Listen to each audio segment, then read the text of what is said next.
ancillary people who are working on the set there. So it becomes a big issue when you're not physically on the set because unfortunately the areas which we work in are quite rural. Like we were based in Lucknow in Uttar Pradesh, but the areas which we were shooting in were probably 70, 80 kilometers away from the main city, which just diametrically changes the milieu or the entire people who are there.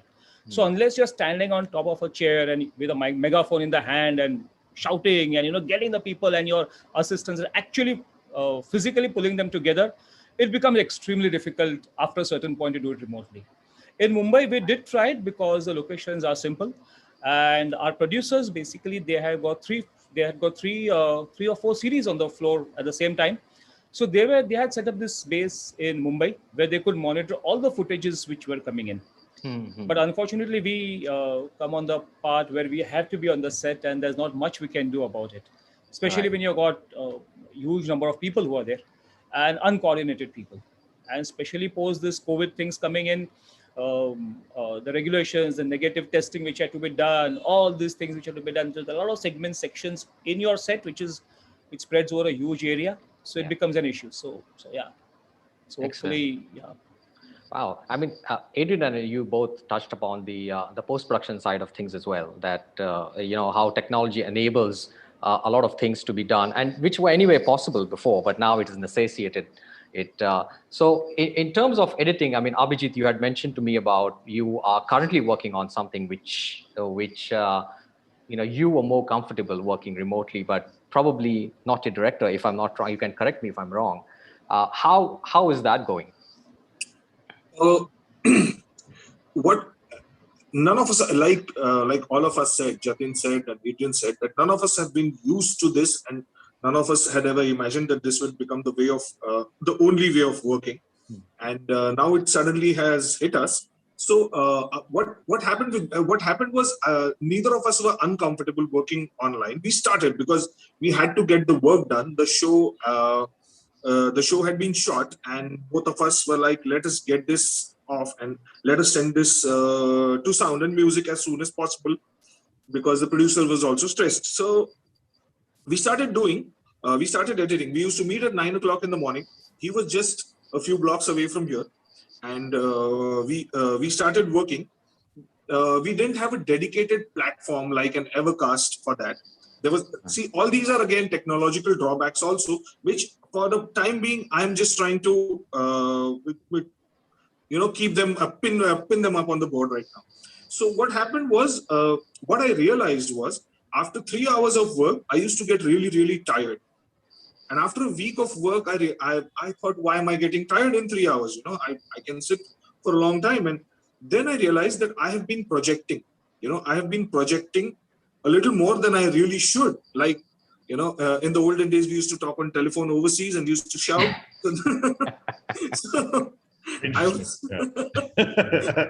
I actually got into that mode. Then I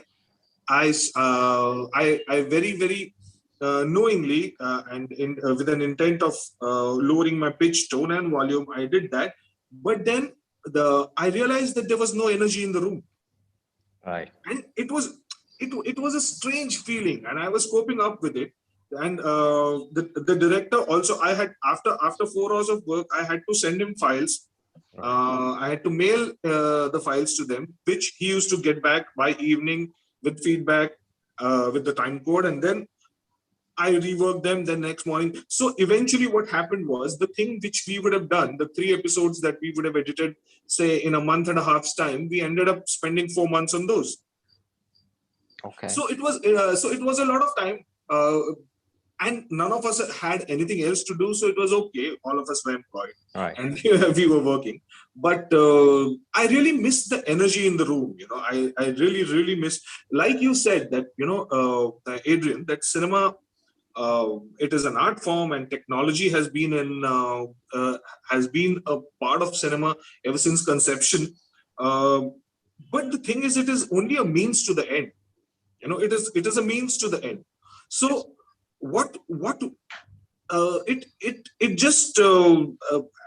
I have always felt that now I think we need some technology where we can where from remotely high five my director after we make a good cut. I think we need to get some holograms happening. I think that's a good thing. You can always turn the director off in that instance, which is more than a few times I thought that would be required. Yeah, so this is, and I'm not averse to technology or editing remotely at all, as long as we are getting work done. I just feel that now, like we have technology being invented for people like Spielberg. I think now it is so that they can they can take the desired shot. I think now it should be for everybody who is trying to work online, and irrespective of bandwidth, irrespective of so many other technological, again, internet dependent hiccups that all of us are facing. Yeah. Well, what is the I just want to make two very quick points of clarification. It's super clear that I think that I work in the commercial advertising industry, so what I make is a product and I sell that to another party. While there is a camaraderie component with what we do, and we love working with the people that we do, I very much doubt it's at the same level as is required to a close group of filmmakers who have ongoing relationships. In that scenario, I'm totally with you. I would feel that the magic wasn't there either. But there is little to no magic associated with making TV commercials. I say that most respectfully. That it is, as soon as you get your head around the fact that it has to be artistic, it has to be excellent, it has to be technically good. But we don't make art. And I'm a director, so I say that through gritted teeth on most occasions, but it is a function of selling a service and a product.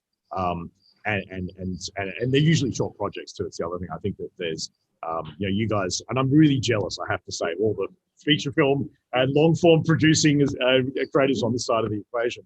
That is, something that is missed, I think, dearly in our side of the industry. So, yeah. Yeah. Or it just might be, yeah. Or else I know what Abhijit is referring to, because sitting on the edit and probably taking breaks and going down and having chai is a quintessential Indian thing to do, and we really miss that in this virtual scenario. But moving on to, Alec, I presume your work would be, anyway, it would be remote, except, I know that you used to be you are a DJ anyway. The concerts are not happening now, but in terms of the music supervision, has it really impacted you in any way? Yeah, I feel I'm the black sheep here. Like nothing much has changed for me. I was always a freelancer, and even compared to other music supervisors, I always found a way to work abroad. I was always looking that way. That's why I thought I could leave London, because I didn't have clients close to me, and I'd reached a point over 10 years ago where I was making my living and expanding my career, but working with people all over the world. So I feel I don't have much to contribute here. That maybe you could look at it one way, that I was always preparing for this, or that this has helped me where we are now, or maybe I don't know, but where I'm at is what I do actually as a music supervisor is most of my work is with recorded music. Even it's not with composing, although I can find a composer and produce them and get the desired result. And most of my work is with TV commercials, which have a much quicker turnaround than say movies, and long form content, and less thought into the whole big picture. Like you might choose a piece of music for a scene in a movie, which I've worked on occasionally, but then you have to see, does it fit the whole big picture? Whereas commercials are much more, bang, bang, get it done. So yeah, I can't say much has changed. What I've noticed, which may be of less interest to you, but because I work with existing music, I'm like a filter. So I'm almost like a DJ for directors and producers and creative people, editors, so forth.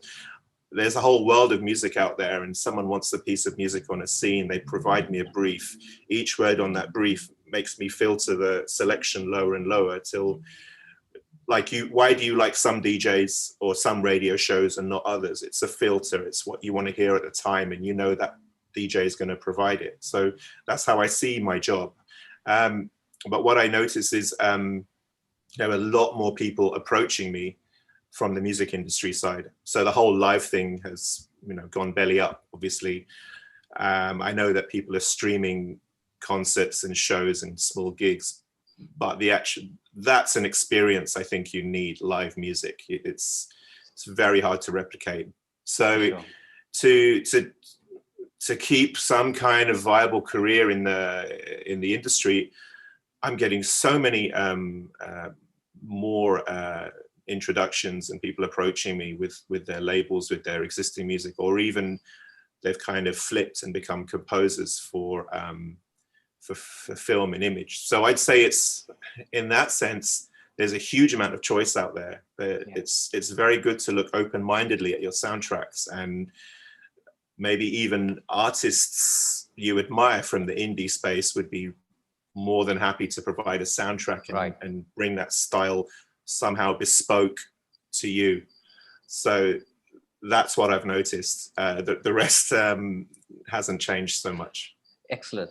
I mean, because that brings me to another point, because when I was talking to Sai yesterday, and she mentioned that she's a true blue Mumbaiker, and because correct me if I'm wrong again, but in Mumbai, and Jatin has also told me this before, and Sai, you can correct me, that there was this entire ceremony around composing music for films or even TV, that the director and the music director would get together. They would probably sit down and they would have chai and they would have snacks and they would talk about the script, or they would talk about probably nothing related to the script as well. And that would be an energy exchange of things.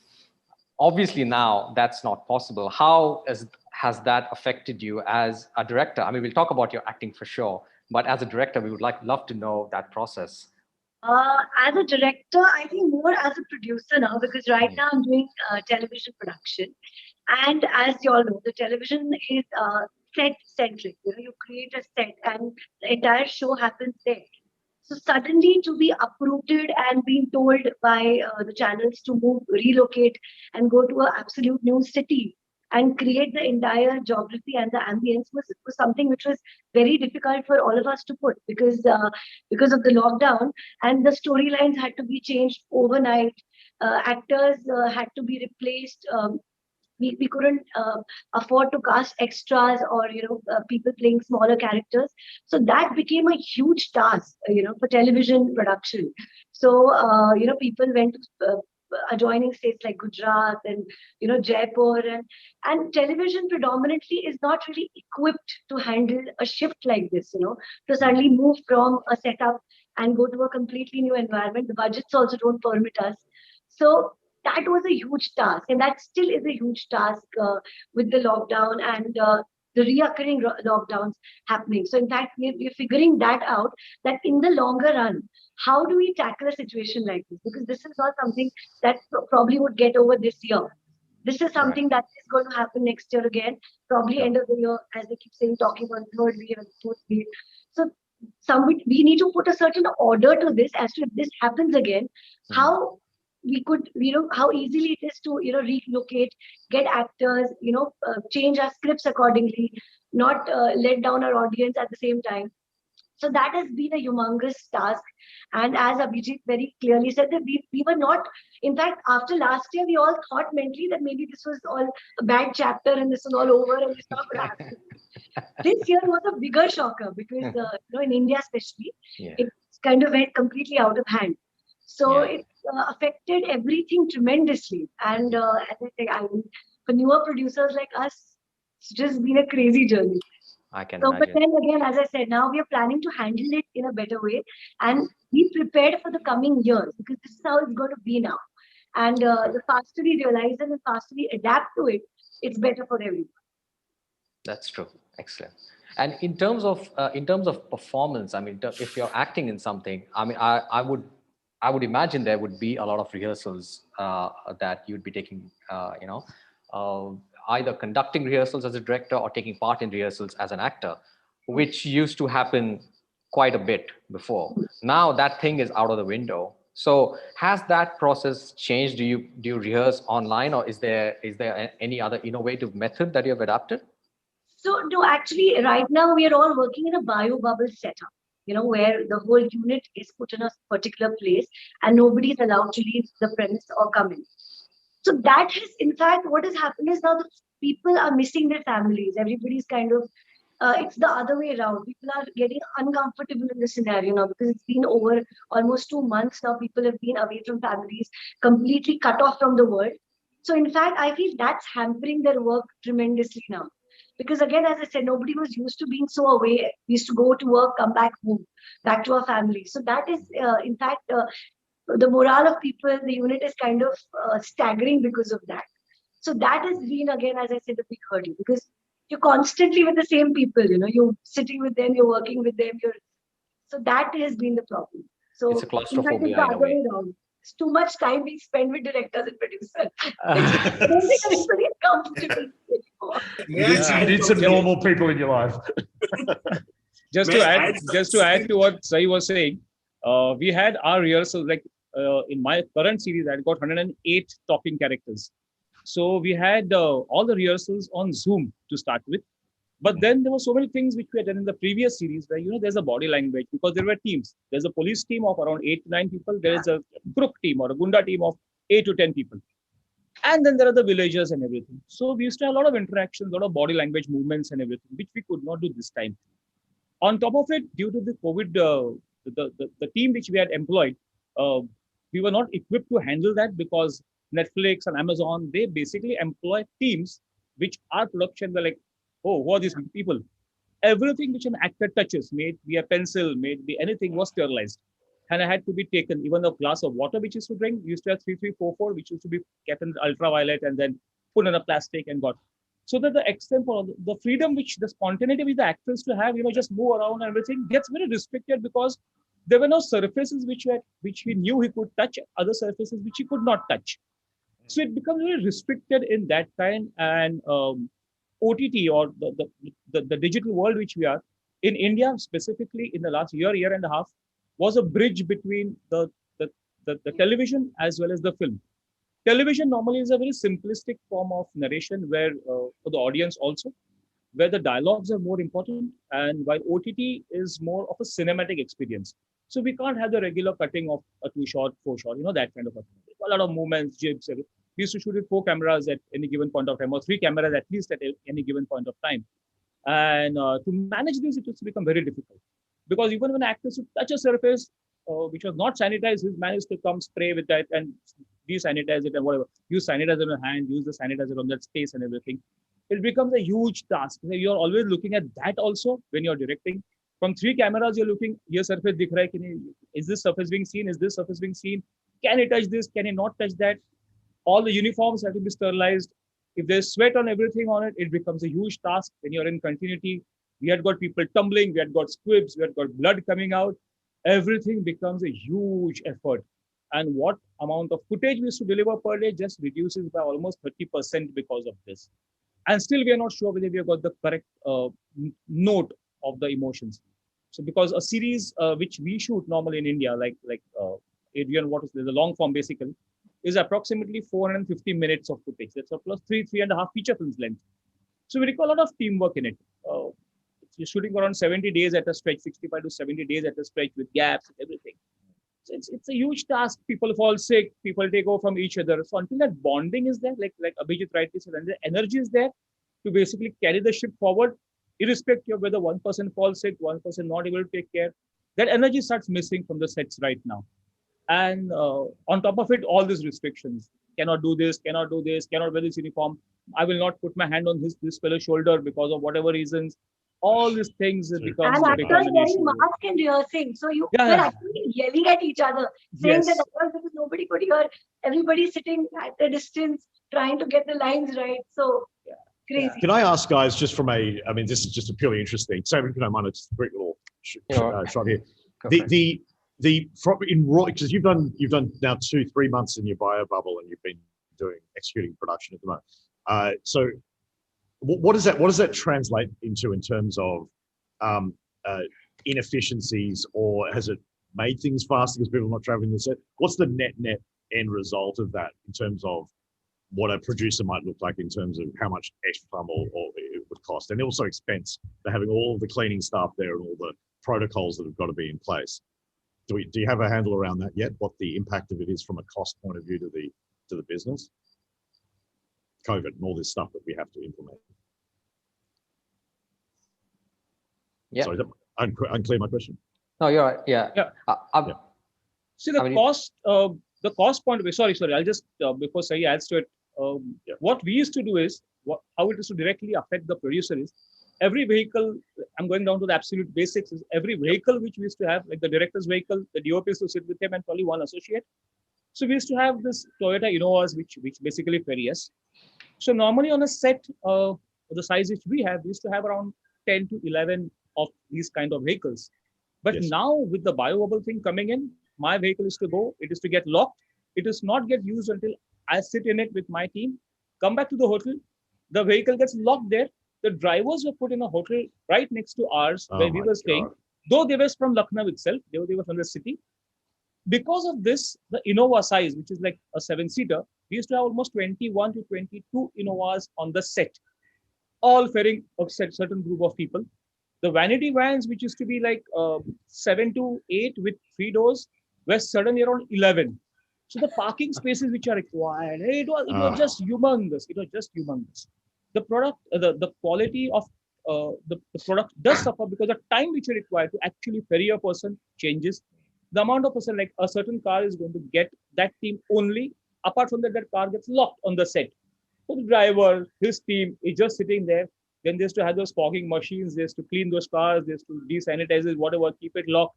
Same with all the vanity vans and everything. The uniforms, there's to have steamers, which is to keep the uniforms, everything. Your output becomes very less because the unit was broken into 2 parts. One is the action unit where the action was happening.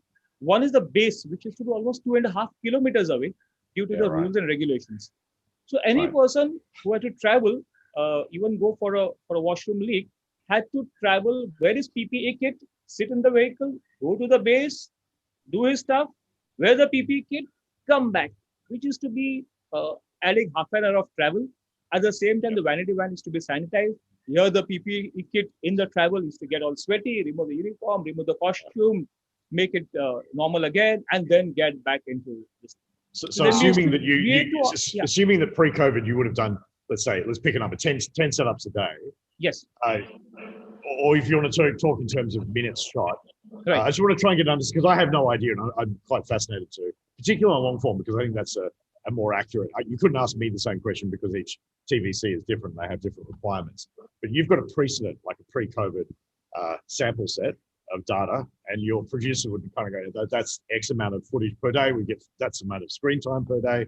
This number of setups." How is it, putting quality aside for a second? How would you say it's affected in percentage terms about the amount of product you could create? The series which we shot of the same length a year and a half back, in 2018 end, towards 18 end, we shot for 60 days. And today that same series we are shooting at 78 days with probably a little less footage. And we are not sure about everything still falling into place because it might still go up by around 10%. So we're looking at almost 20 days of work more, and which is quite a lot. When you're traveling out of the city and you're staying in a hotel and you've got a unit of 150, 180 people there and a lot of extras. That's a huge cost. Wow. I have another observation to add to this. So what happened during this year and last year is the resilience of human beings, as we say. What people have done is bright minds have come up with COVID-friendly scripts. And what they did was, I have had a few offers to edit a few feature films, like where the actors were given iPhones and they were shooting themselves. You know, like an actor couple was hired to play a couple on screen, and they were shooting each other. They were taking shots. Their younger, their son who is around 15 years old, you would take the composite shots and the following shots. And they had made a film like this, and I got not one but three offers to edit films which were made during COVID times like this. And and another interesting thing was that there is this one couple who is playing a part in this, and there's another couple of this, two children shooting films.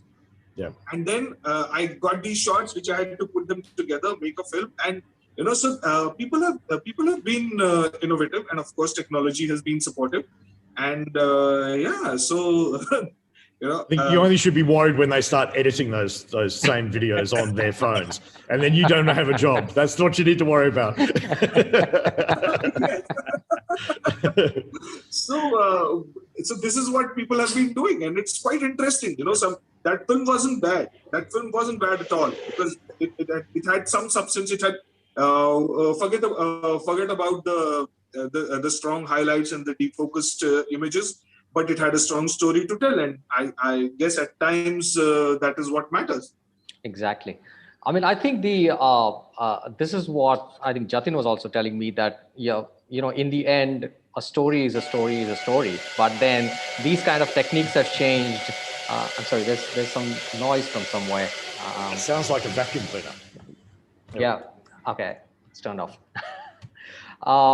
But then obviously, a story is written in a certain way, then it's shot in a certain way, like Abhijit just said, probably on a mobile phone or something, and that really changes the outlook, at least in post-production. So from an editor's perspective, you have given, how that these stories were still coherent and these stories still made sense.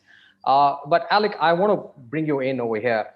Have you faced any sort of situations where a script was written in a certain way, but it was shot and edited in a different way, and they said, well, now our music, the director's vision for the music has now completely changed?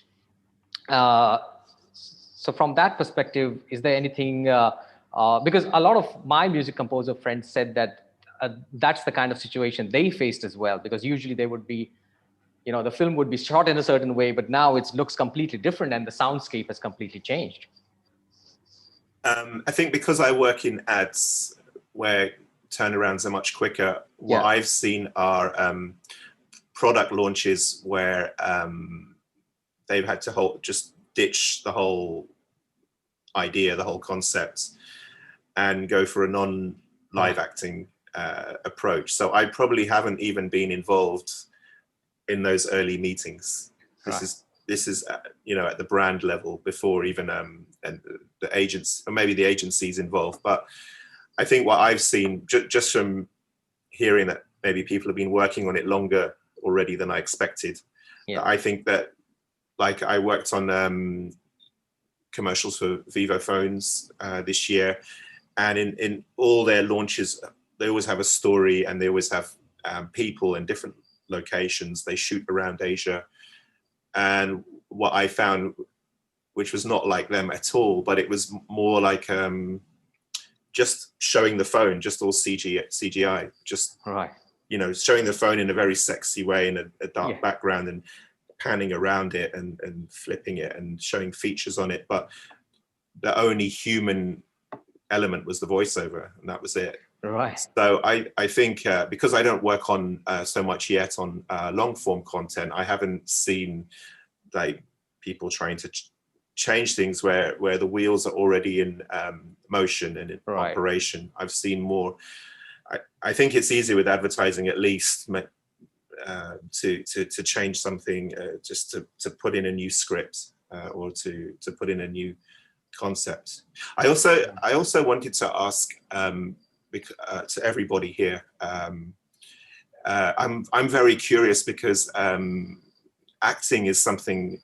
You've talked about all the technical aspects of what you do, and picking people up, doing things like this, how much film you shoot. But even like acting is something that relies a lot on empathy. And if you're in a bio bubble and people are missing emotionally their families, do the directors amongst you and the producers find it harder to inspire, motivate, give your direction, or have you found a new way to do it? Do you find this mental toll taking its effect and it making your job harder or easier? How does it work? Great question. I'm not a feature film director, so we've got two of them. It's like shooting in a big boss house. Eventually, it's like everybody's getting on each other's nerves because yes, it's tough. It's very difficult, to be. You can't unwind. You're in the same atmosphere. You're talking about the same stuff, and it's going on for days, and you don't know when it's going to end because you don't know where people are heading. People have just gone out, they're shooting. Nobody knows when it's going to open up, when they will be able to come back home. So that's definitely affected the performance of people, of course. And as I said, I wanted to earlier say about this when you had asked about that. Has it happened that the script started with a certain way, was written in a certain way, and it was created in a different way? That is something which has happened, I think, for all the web series or television series that we are doing right now, because when the show was written, obviously nobody factored in the whole lockdown and the second wave of corona happening. And when people actually went on floor, everything changed. The locations changed, the actors changed, everything changed. So what happened is, what a script started with and what people are actually watching right now, probably two separate things. And I'm sure Abhijit has also faced this because, the script that has been narrated to him and what he's seeing actually on the table is completely different. So that is something which happened drastically, and people had to really take decisions immediately. There was no time to mull over and figure out what can we do, should we wait? Because entertainment in India doesn't really wait for anyone. We have to deliver immediately. Right. So that has been a huge learning for all of us. Yeah. To immediately take decisions and figure out ways as to what to do what. Super challenging. I mean, it's really, really, really challenging what we're going through.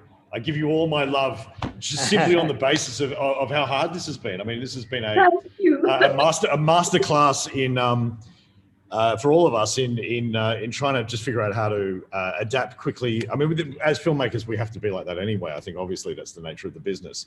But what you just said then regarding the inability for anyone to predict the end of this thing and the failure of such attempts to do so means that we're sort of in this hostage situation where there really is no end in sight. It could end with the appropriate actions being taken.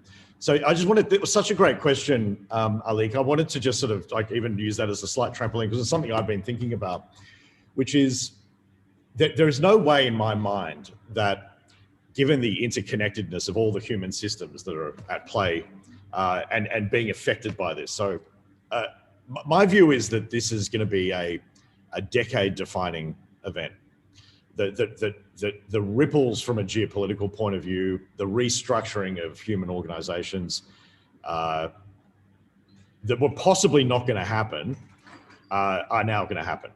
So I don't know what they are, and no one really does. But it's clear to me that there are political activities that could be only gotten away with under these circumstances. Probably the best way to put it without sort of showing my hand about where I sit on any of these situations. So certain things that you can get away with in the middle of a pandemic, and there are certain things you can't. Yeah. So that sort of shake up where the cards are well and truly still in the air, and how they land, no one particularly can predict. In my view, is going to affect a number of different structures. It's going to affect a whole generation of kids in school. It's going to affect how we view certain issues, certain things that used to be really important and no longer important. So what we as filmmakers, as the artists, as the tip of the spear for human evolution, as I would like to say, our job is to interpret these times and then translate them into a meaningful way for audiences to kind of get their heads around. Again, I wish I was in the feature film business, so I have to acquiesce to you guys. What are you doing as you sort of process this? And you probably don't have an answer to this yet, but how are you artistically interpreting these moments, and how is it going to affect the course of your careers as it may or may not do? What happened with me particularly personally was there's suddenly a surge in the projects that have been coming to me. Okay. And I've been, thankfully for me, the show that I was working on ended 3 days before the country went into the first lockdown last year. And I was nicely occupied, and I was working. And within those times, there were suddenly 2 or 3 people who approached me with feature films like the ones that I mentioned. Suddenly, there were people, many of my close friends were writing. They were sitting at home and writing day in and day out. And the Like moment, this. it kind of opened up a little bit, they shot it, and now they're on my table. So, And the material that they shot, this is kind of where I'm going with this, is I think that most artists, as I view them, and people who are, even who are not filmmakers, people who are artists of any description, they're highly permeable to the environment. So whilst we've witnessed increases in suicide and all sorts of other very negative results of the pandemic. And let's be honest, even if you're in a country that's had a relatively light run of this, even by virtue of the fact that the news is just full of it, we're seeing the death tolls, we're seeing these horrible graphs that have exponential curves on it.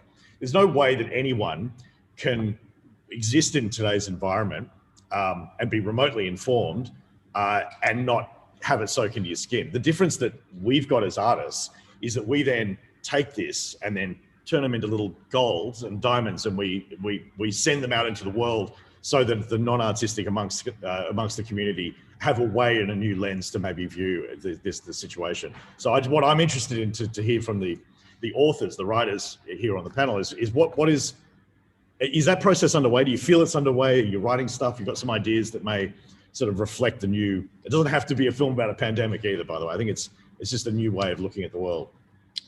Adrian, just to add to what you're saying, Yep. this happened, my answer may not be directly connected with your question, but just in that same world. Yes. There was an actor in the series which we were doing. We actually stopped our shoot a month and a half back when we were when the pandemic was rising. One of the actors basically, after our shoot was over, went to some ad film shoots. He did a couple of shoots.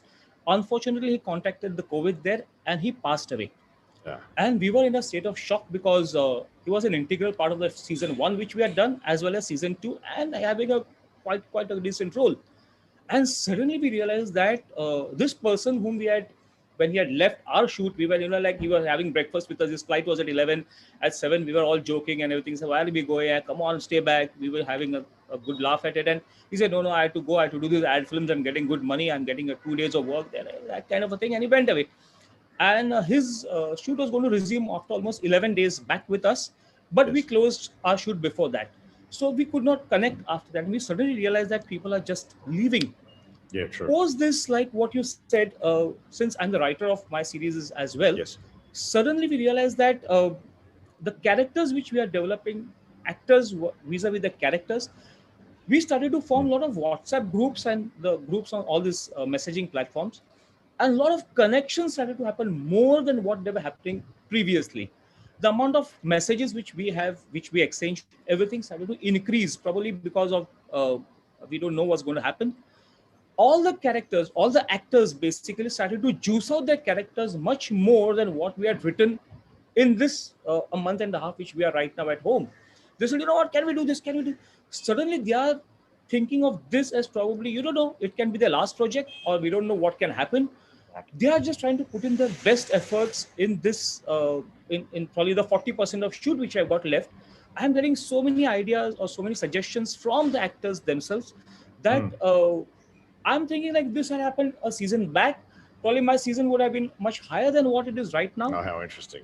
Unfortunately, actors, they used to come with their own world. We used to do rehearsals, go. Now, suddenly they are thinking like, what if this is my last? What if I'm not going to get more work? What if the country goes in a further lockdown and I don't get much of work? This should, people should remember me.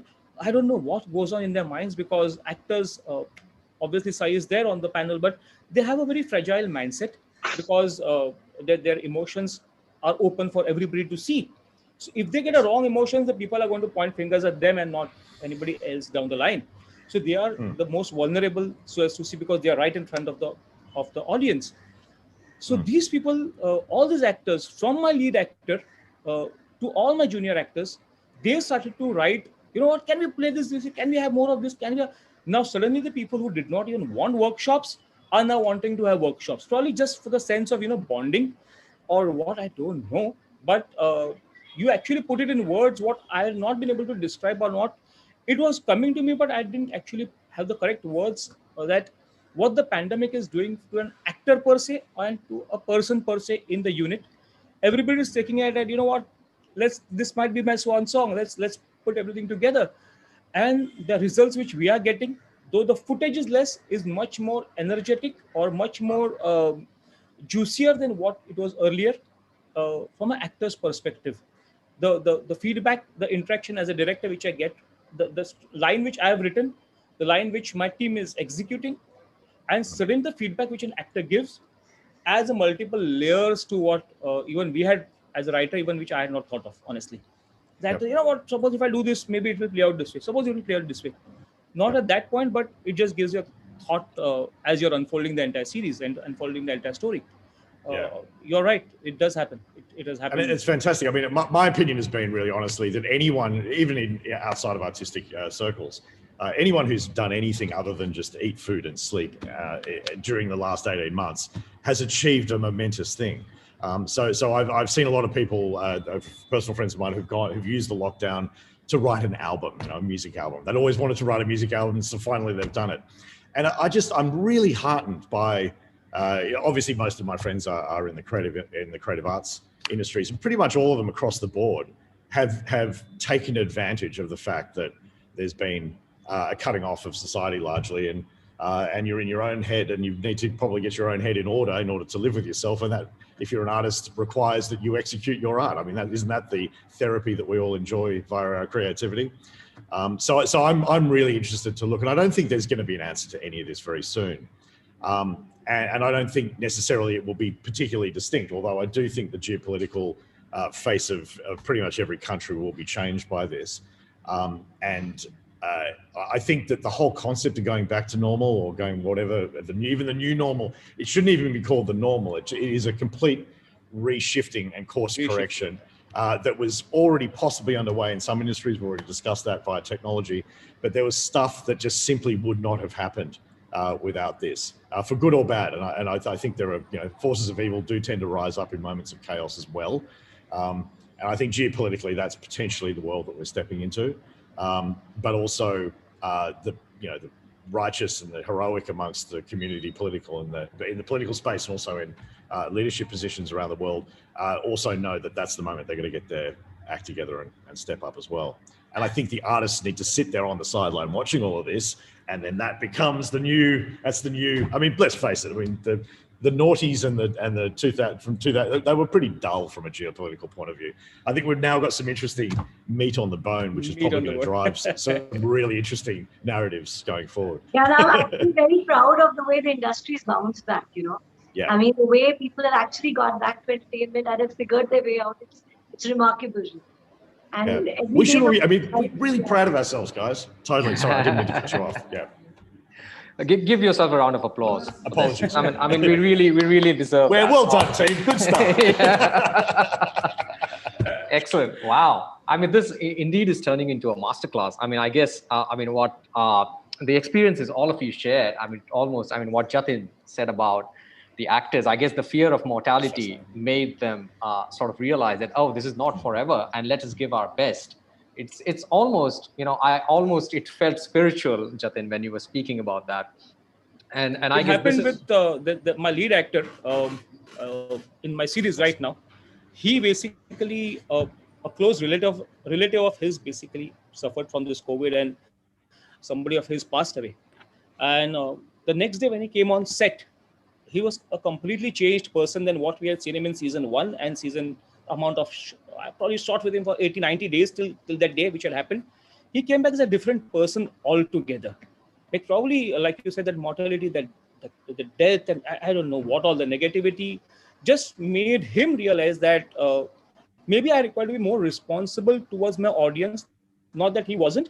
He was doing what was there in the framework, but to push the envelope extra and give that extra thing which for my audience, that energy which he used to get, especially in the action sequences, because of his size and because of the big action and we were shooting at 42 degrees in the sun, and we were shooting in this thing which is called as brick kilns, where basically it's almost 20 feet on top, and this there's fire which is happening below and the action sequence is happening there. He suddenly came back and said, you know what, let's give the best. Let's do it. Let's do it. Though it was sweating, it was difficult, people were going all over the place, but suddenly, I would say responsibility towards the audience also changed, that I require to give in that extra. There are these people who are sitting at home, who are looking at us as probably the only source of entertainment away from the news, which is bombarding us with negativity and everything. There is this platform, there is a small phone which is in the hand, which I can get a relief. There's no other sense of relief, because there was a time on television as well where a lot of reruns were happening, until we came to the new normal, like how Sai said, that you relocate and shoot in a certain frame, a certain style. Till that point, we were having reruns of the earlier series. The old series which were popular on television were being rerun, and there was nothing new to watch. That's where people like us, we were giving OTT, basically came in, and it was on the phone. Yeah. And the responsibility suddenly changed, that you know what, I had to give this gentleman who's probably a rickshawala, or a person who sells vegetables, who doesn't have a job right now, who doesn't have an income, who's extremely stressed out because he doesn't know where my next meal is going to come from, is looking at that phone for that 20 minutes of break from that entire 24 hours of stress. I require to give this person more. As a writer, also it changed our thinking, like, you know what, let's juice it up, man. Let's juice it up. Let's give more. Let's give more. Which earlier we were like, yeah, complacent. Yeah, बहुत series hai. A lot of things are happening. We are just one of them. Now we are probably having a different outlook towards a lot of things, which are the way we are designing them. From the team, from the actors as well as writers, we are designing things in a very different way right now. So yeah, well, Wow. hopefully I'm not familiar with Sai's work at all, but I didn't. So what narratively do you think you'll want to explore new territory via this? I felt like I might have cut you off too, so I just thought, if you wanted to say something in addition to that See, question. the new territory is the subjects wise also. We are going No, specifically to Sai. I just wanted to hear, because I felt like I might have cut you off on that last time. What Chandan said is so right. People said, Yes. we want to see good content. Now, it doesn't matter where it's shot. We don't want to really see beautiful locales. We don't want to see, brilliant shots. We just want to see some nice content which can get us, pull us through these days and, make us feel good. So I think that helped a lot of makers and producers and directors, because then they said, okay, fine. If we were bound by it, we might as well make some nice content. Doesn't matter where it's being shot, really. So, See, earlier we used to make only films which were like escapism, escape from something. But now we are having a thought that, probably add a little bit of morals to it, have probably a bit of meaning to it as well, add more layers to it. Like when a person is watching, you have probably a chance of motivating that person. We are not shrinks. We are not people who can actually get that person out of his melancholy or whatever. But for 20 minutes, at least, can we give him a message, a thought, camouflaged in entertainment? Can we do that? So, that kind of narratives are changing. Earlier scene, which was having a straight narrative, we are trying to add a layer to it. It might just be a dialogue change. It might just be a character, a shift in the character which we have written.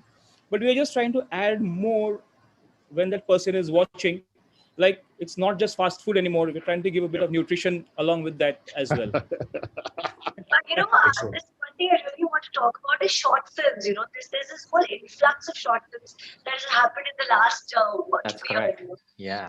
That's true. Yes. There's a big new grammar to it, and people are lapping it up because the whole it's a 15-minute or a 9-minute or a 8-minute segment, and it kind of gives you a lot more than sometimes probably a big series as well.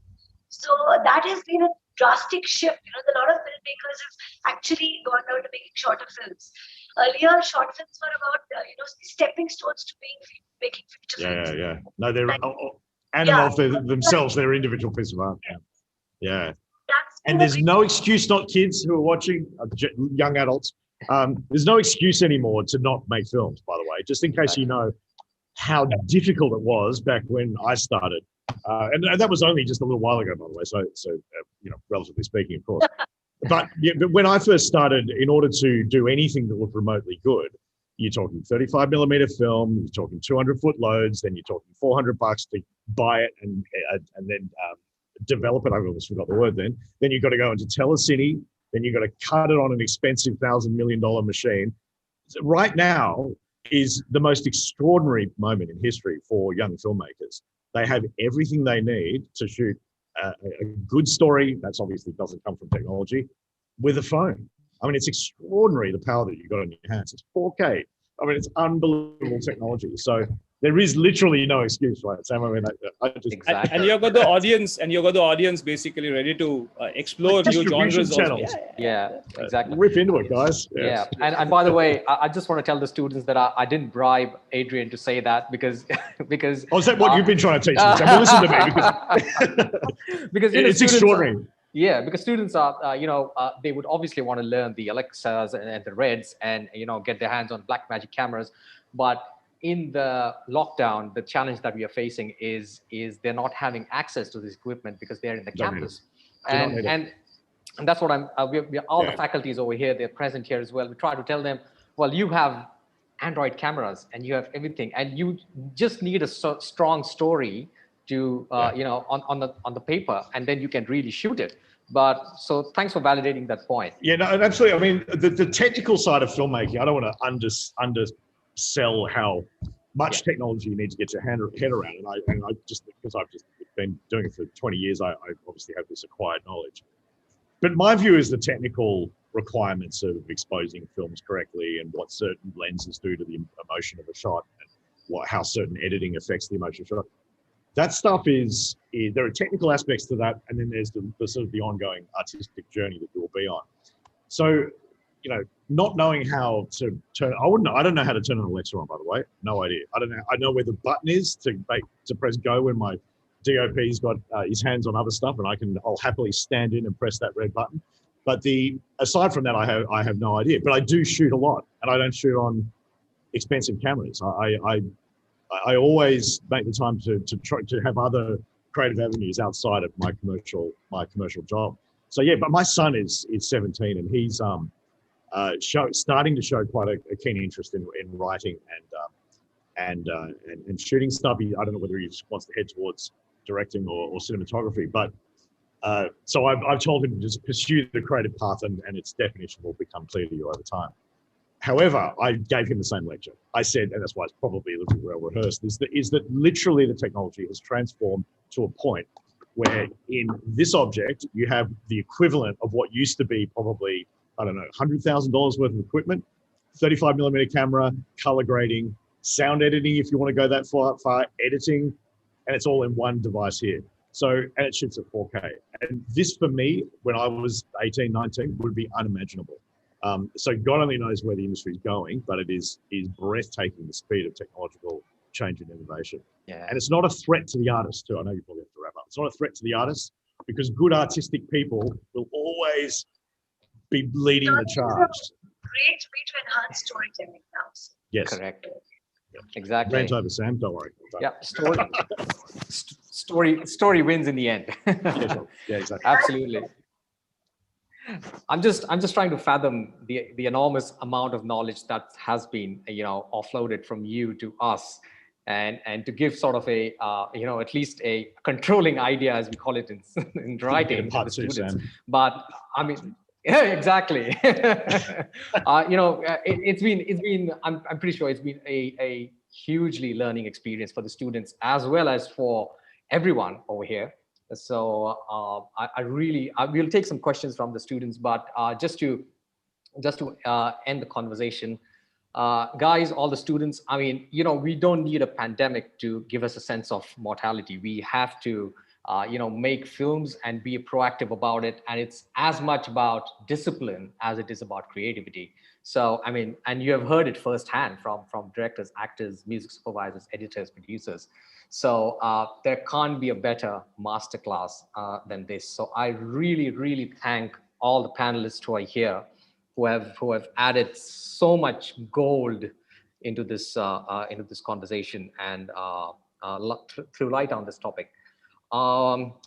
Thank you so much. I'm just a little overwhelmed with the amount of amazing information I got. So we'll move to any questions that we have right now. I think Atharva wanted to ask something. If you want to unmute yourself and turn on your camera and ask the question, please. Sir, I have posted the question in the chat box. If you don't mind, I'll read. That's all right. You can just ask it. Yeah. No, sir, actually, I can't turn You on my can't. video. That's all right. You can just ask it.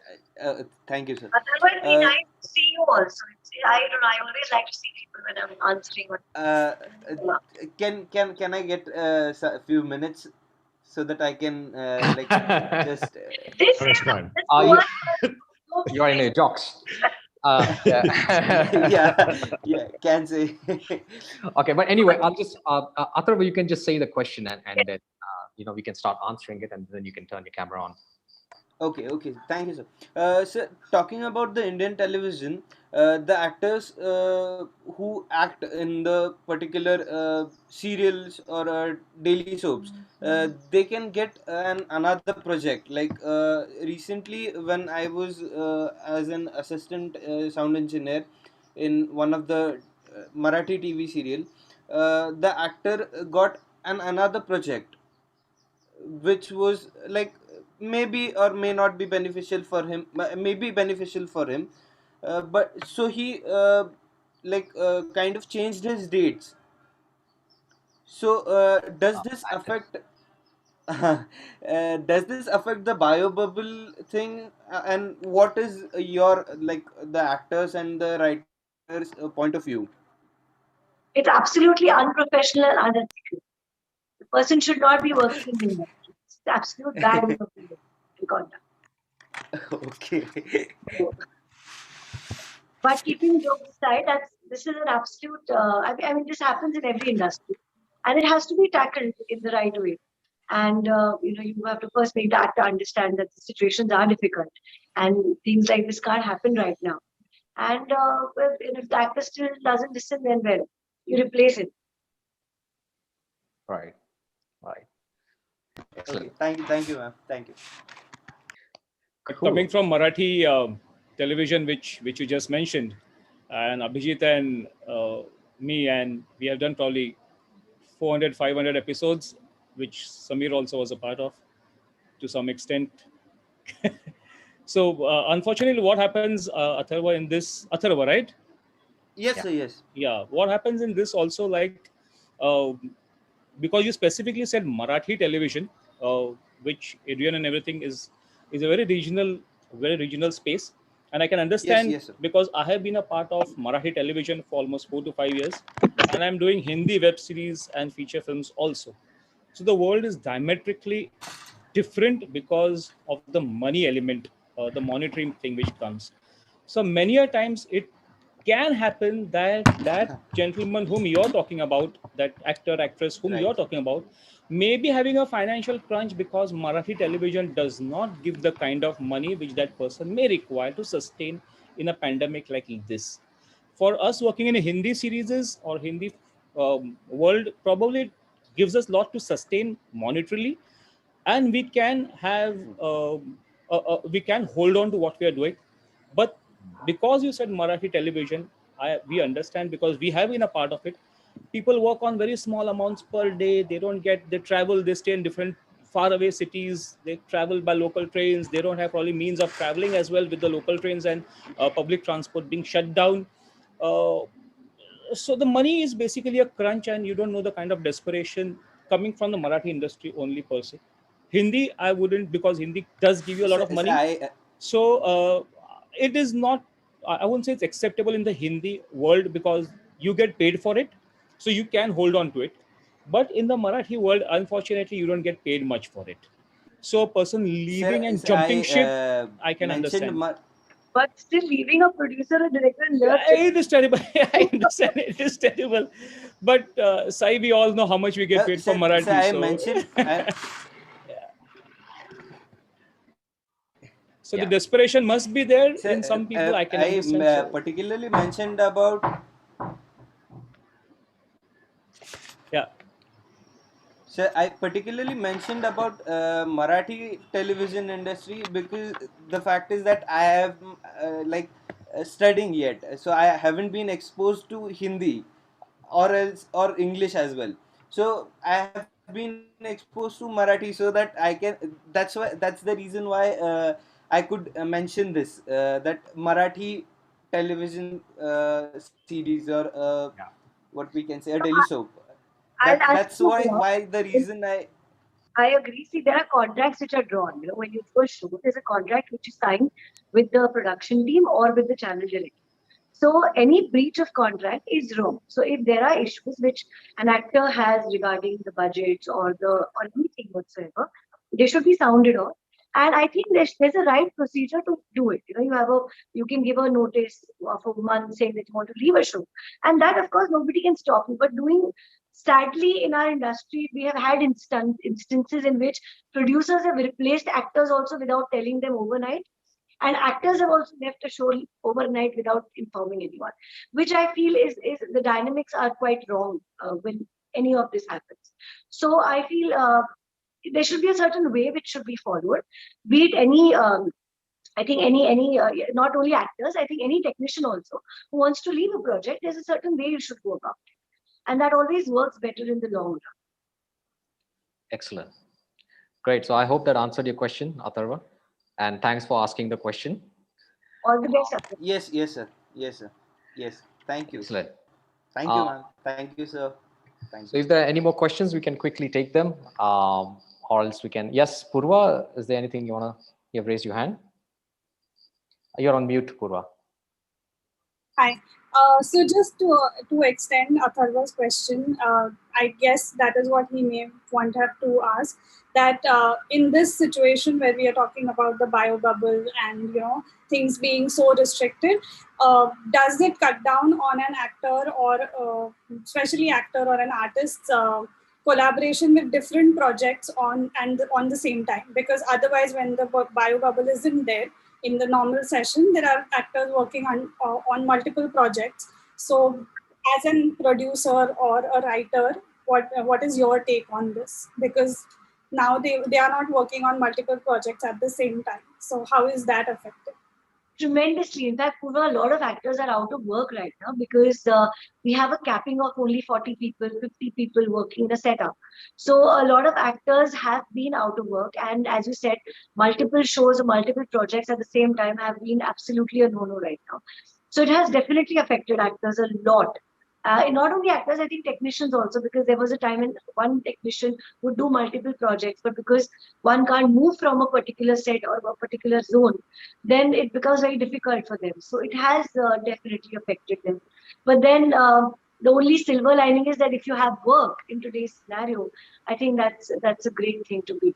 So Writer or a producer or a director, sometimes you want a particular artist only to do that, or you write according to a particular artist, keeping them in mind. So how do you plan to tackle this, or is there anything that you have thought of on those lines? eventually I think the project is bigger than anyone. So you have to figure out what is more important, the project or I feel there are a lot of actors, there are a lot of technicians, and if the project is bigger, then for me, I personally believe that the project is always bigger. So then you can definitely re-look at and kind of figure out another way, another different possibilities to it. Cool. And this has affected not only the actors, it's affected the teams as well. Because Yes. if I used to have 7 assistants, now I can have only 4 assistants. So which 3 should I take away? I can't take away my lowest 3 if you say 1, 2, 3, 4, 5, 6, 7, because that's the person who's actually going to give the claps, is going to be doing the running around, everything. I can't leave my associates because he's going to do the rehearsals. So whom exactly do I replace? So it becomes a huge challenge. Same as with actors. Whom do we get in? Because since your time is going to get crunched for shooting, we require people who know their job, who can do rehearsals, who understand everything, who are known to start with. Because I know I got limitations with locations and everything, so I require faces to pull it off. So what happens to those people who are not in that rank of actors, who are not, whom we used to spend time? My associate used to sit with them and do the rehearsals. Yeah, acha aadmi, he's good. You can make him a little bit better. That space of actors are the people who are suffering right now. The extras are there because you require them to fill up the space. They don't. That's fine. And the main people are there. The middle segment is where they are getting affected. Like what Sai rightly said, the people who could, jump from one series to another series. He's a father here, he's a brother there, he's an uncle there. Not your lead. Your leads remain constant. But these people who used to do character roles, they are suffering because of the bio bubble thing, definitely. Definitely. I'll ask you a question which is relevant to this discussion. Firstly, I will say that in this respect, I started pre-pandemic with zero assistance. And now that the pandemic has happened, I've also got zero assistance. So my assistant level has remained unchanged through this process. But I did want to specifically ask both of you a question on the question of how you've structured your sets and your crews, because this was something that right now we've got a 20-person maximum crew restriction in Bangkok. So we're considered in the dark crimson zone. In order to solve that, what I tried to figure out is whether we could stay in Bangkok, because there was a reason why we wanted to shoot here, and whether I could do what you've just said, which is a team A and a team B, and the two don't mix for the requisite period of time. But I couldn't get my head around. Art departments, I mean, maybe we shouldn't go to the details now because it sounds like it could be a long conversation, but it seemed in my mind there was a sort of a semi-clear structure that you would employ. But you're just always going to have that needed, right? There's going to be a moment where someone's got to go, I'm going to take this to them, and they're in that team. So that just seemed like, well, first of all, we raised the cost and have submitted to client, and we haven't heard anything from them yet, to go outside of Bangkok and shoot so that we could have a 50 crew there. Certain shoots you can totally get away with a small crew and you just work smart, but it seemed really unmanageable to try and first of all, engineer the system and then execute the system. You guys have clearly kind of got your heads around it. I'd be fascinated to know how you actually structured it. Who's the intermediaries? What do they have to go through to be able to move back and forward? It just seemed like a massive headache to me when I was looking at it. See, there are loopholes in the protocols which we are given by the government. Is like we can have 50 to 60 people in a unit. But then what we do is we break our unit into 2 or 3 units. So we have our 150 people, but the distance between them is like 3 to 4 kilometers away. Got it. Because that's the area which we have been allocated. So I have got a set of people there. I got 50 people there. I got 50 people here. So I have 100 people at a given point of time, but they're not together. So the distance of traveling, everything becomes an issue. So what normally we do is when we have rehearsals to be taken care of, I keep my associate on the base. On the other base, I would say that's base B. The actors go there, they do the rehearsals, they stand there. So this base remains with 50 people. My associates are there. My workshop people, my diction, everything remains on. The actors who are going to be in front of the camera have to be with you, right? This is the part that I've been trying to get my head around. So, so for instance, if your art director is with you because you need to speak to your art director about something. So forget about the actors for a second. Yes. You've got your art director there. He's got his whole crew. For some reason, my Siri keeps turning on and recording me. Very strange. Okay. So you've got your heads of department there. Yes. But they've got their team. So how are you keeping, what's the protocol? I just couldn't figure it out. It just seemed insurmountable to me. We basically have time allotments. Like we decide which teams are going to be on the set at that given point of time. Yes. Like first the director comes with only the HODs and your head of production who will be there. Okay. And we design, okay, this is what's going to happen. Then this we have been planning before the shoot, like maybe 5 days, 6 days before the shoot. We have basically analyzed that. Then we get 2 turnover days or a holiday in between, 2 holidays, where we do it for the next 5 to 6 days. So we've broken the shoot into sections.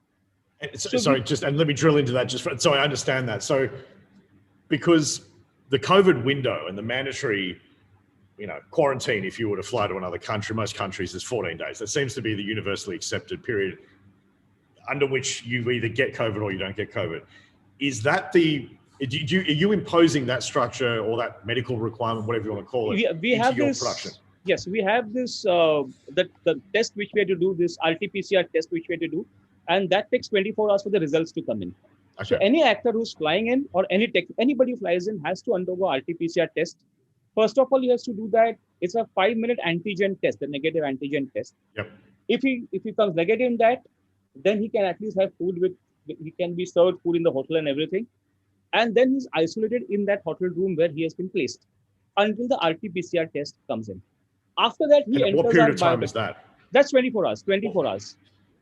For 24 hours. Right, okay, but they can be negative when they get the first test. I mean, this is definitely medically possible. So they can be negative on the first couple of tests, and then. So what's that range of time? What's that zone in which? If they're coming, like when we were shooting out of Mumbai, when we're shooting in Lucknow, we require the test to be done in Mumbai. the reports had to come in because the insurance right now has become very strong, and you require the actors also to have to submit all the tests because then the insurance cover doesn't come into effect. So he has to show us the test from Mumbai, which is 48 hours prior to him departing. Yep. He comes to the city where we are shooting. He does his test there. Yep. That also should come negative. So you've got two independent bodies doing the test at two different cities altogether. Once that is collaborated, then he's allowed to come on the set. Because once he comes on set, then there's photographs which are taken. There's the thing which is signed for the insurance, and all these things come in. So he has to basically have two negative tests in the last Over 72 hours. Yes, in 72 hours. He should have two tests in 72 hours with him which are negative. The RT-PCR test. Then only he'll be allowed on the set. And when he's leaving the set, as well, we do the RT-PCR test with him just before he leaves, so that he goes out of our insurance bubble. Because he can go once we drop him at the airport, till that point he should be negative. Post that, we don't know, he might just open his mask and have a sandwich with somebody and then contact the problem. So we are not responsible for, until he's sitting in our car and in our vehicles, he should be negative. So the tests are done there. Then once he's off, then he goes out of the insurance scheme. So all these things, even with us, when we were shooting in Lucknow, in Uttar Pradesh, we had those tests. When we came back to Mumbai, the entire unit had to undergo tests at various places which the company sponsored. And all of us got the negative, and then the insurance was locked. Then we become free. Like the cover is basically taken off.